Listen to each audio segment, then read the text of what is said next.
किसी ने पूछा है कि हम अपनी बेहोशी को कैसे दूर करें, जागृत कैसे रहें। एक स्थान पर बैठकर जबरदस्ती आंखें बंद करके मुझे खुद को नहीं जानना, मुझे आत्मज्ञानी नहीं होना, बस होश में जीना है, वर्तमान में जीना है। इस दुनिया में 3 तरह के लोग हैं। एक जो सन्यासी हो गए, जिन्होंने संसार त्याग दिया। दूसरे जो संसारी हैं, जिन्हें सन्यास से कोई मतलब नहीं है। और इन दोनों के मध्य एक व्यक्ति खड़ा होता है। यह कुछ ही लोग होते हैं जो न तो संसारी होते हैं क्योंकि इन्हें लगता है कि संसार में कुछ गड़बड़ है, वह इन्हें साफ नजर तो नहीं आता, पर इन्हें एहसास होता है। और ना ही सन्यासी होते हैं क्योंकि सन्यासी जीवन इनकी समझ से परे है। एक और जहां एक सन्यासी के जीवन में बहुत सारी चुनौतियां होती हैं और उसका एक ही लक्ष्य होता है और वह खास तौर से उस लक्ष्य की ओर ही बढ़ता है।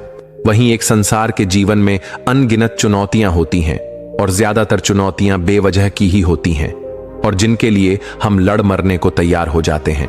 संसार के भोग विलास में लिप्त यह लोग आंख पर पट्टी बांधकर जीते हैं, पर वह तीसरा व्यक्ति जो न संसारी है और न ही सन्यासी है, उसका जीवन इन दोनों से भी जटिल हो जाता है क्योंकि वह संसार छोड़ नहीं पाता, क्योंकि उसकी जिम्मेदारियां बहुत ज्यादा है। और सन्यासी जीवन को पकड़ नहीं पाता क्योंकि संसार का त्याग आसान नहीं है। फिर भी वह कोशिश में लगा रहता है कि कुछ जान ले, कुछ समझ ले, यहीं इस संसार में रहते हुए जागृत रहे। लेकिन क्या इस व्यक्ति के लिए जागृत होना आसान है? तथागत गौतम बुद्ध ने अपने शिष्यों के लिए बहुत सख्त नियम बनाए थे क्योंकि वह जानते थे कि यह संसार अपनी ओर खींचता है। जो भी संसार की ओर खींचा वह एक ऐसी दुनिया में प्रवेश करता है जो स्वार्थ और लालच पर टिकी है। धन का लालच, प्रेम का लालच, अधिकारों का लालच, मान सम्मान का लालच और इन सबसे बड़ा विपरीत शरीर का लालच यानी सेक्स का लालच। ये सभी चीजें हमें सपने दिखाती हैं, भविष्य की कल्पनाएं गढ़ती हैं कि ऐसा होगा वैसा होगा, बस ये कर लो तो सारे सपने पूरे होंगे।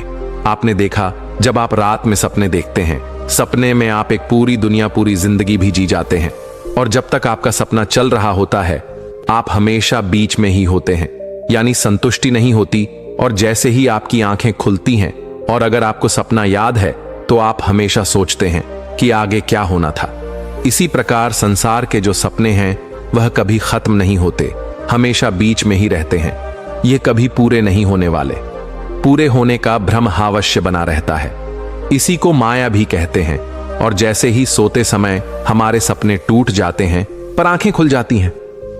संसार में भी हमेशा सपने टूटते हैं क्योंकि ये सपने खुली आंखों से देखे जाते हैं, तो आंखें बंद होने पर सपने टूटते हैं, यानी मृत्यु हो जाती है।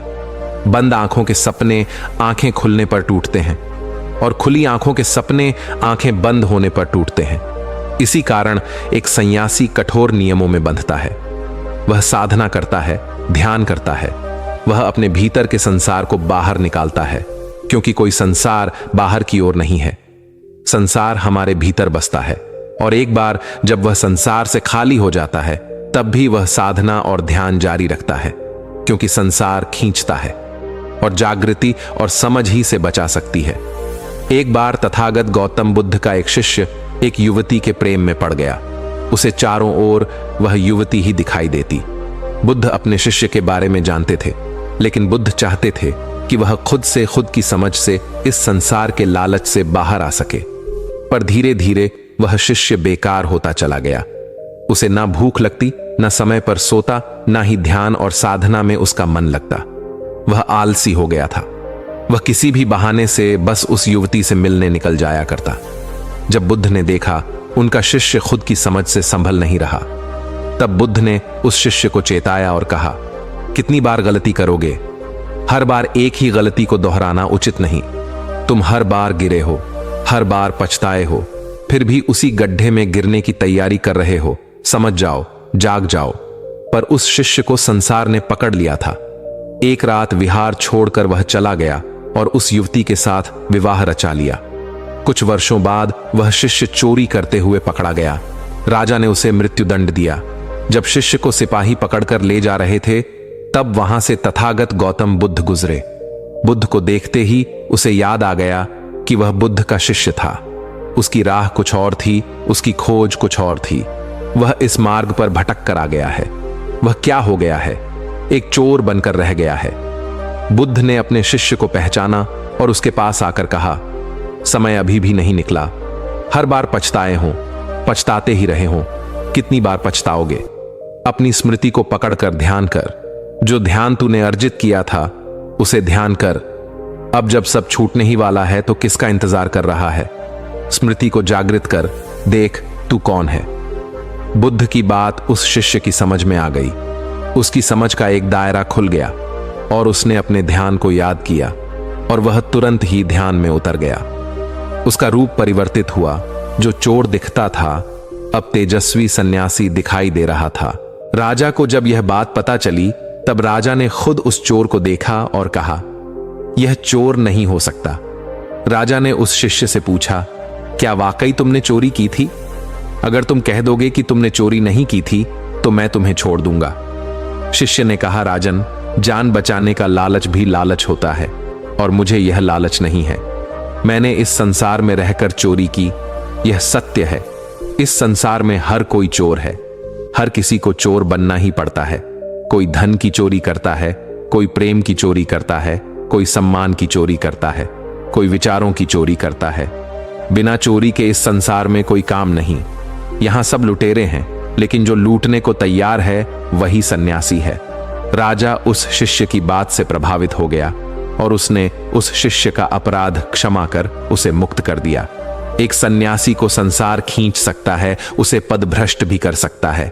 तो जरा सोचिए, एक ऐसे व्यक्ति को जो जागृत होना चाहता है लेकिन संसार से छूटना नहीं, वह संसार में रहकर ही जागृति चाहता है, तो उसके लिए उसका मार्ग कितना कठिन होगा। लेकिन कोई भी चीज या कोई भी मार्ग तब तक ही कठिन है जब तक कि हम उसे कठिन मानते हैं। वास्तव में सारा खेल संकल्प का है। संकल्प शक्ति जहां जागृत हो जाती है। अब जागृत हो जाने से मतलब यह मत लगा लेना इसे जागृत करना कोई कठिन काम है। बस संकल्प लेना है और उसे पूरा करना है। इसमें समस्याएं आती हैं।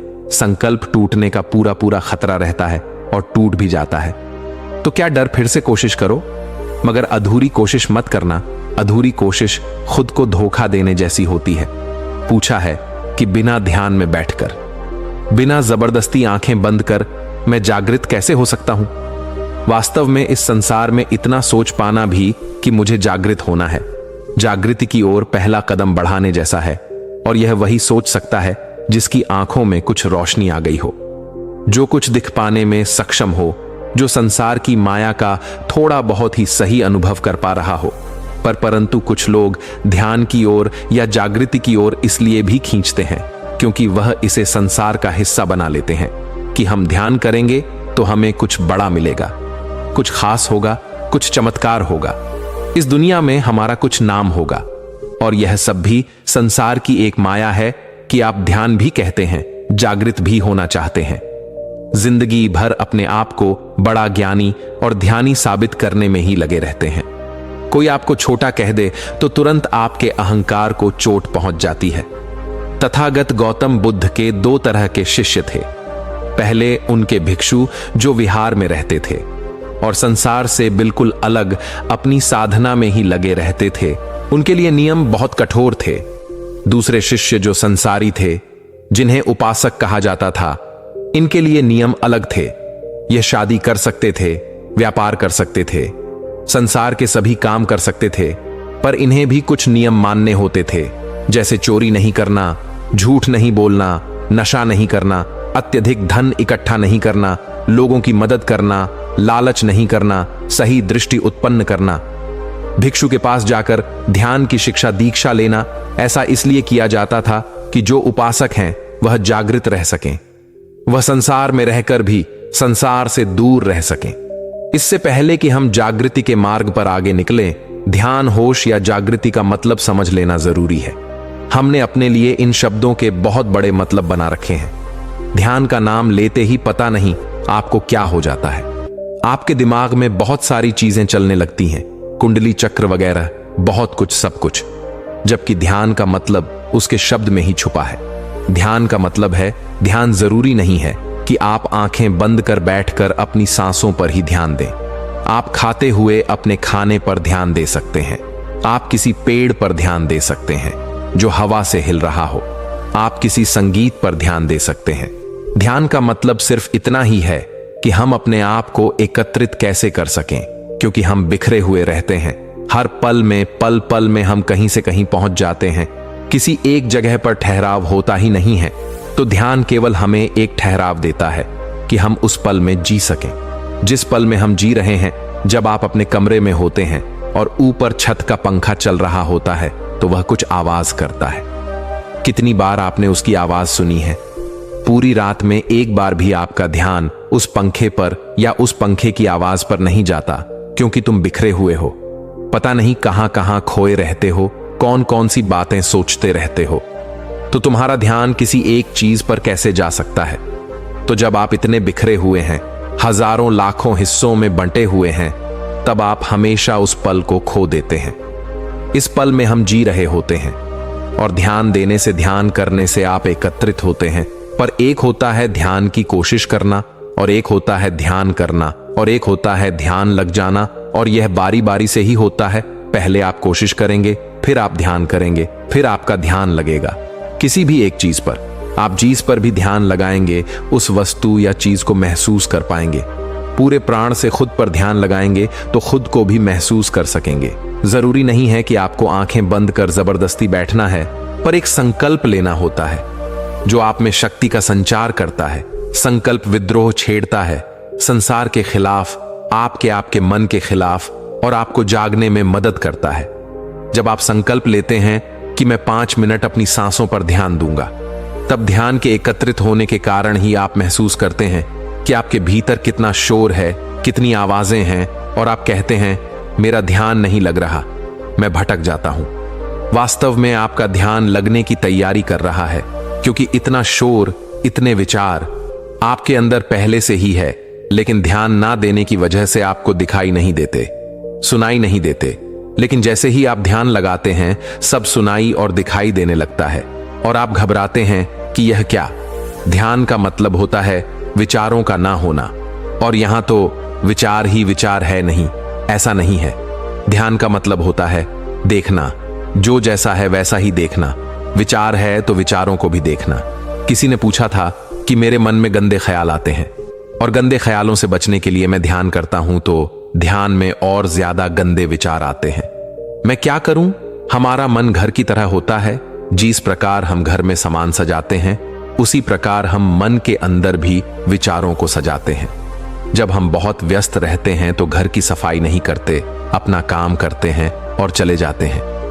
लेकिन एक दिन आपका ध्यान आपके घर की साफ सफाई पर जाता है। तब आप ध्यान से अपने घर की साफ सफाई करते हैं। तब आपको उस दिन अपने घर में वह गंदगी भी दिखाई दे जाती है जिसका आपको पता ही नहीं था।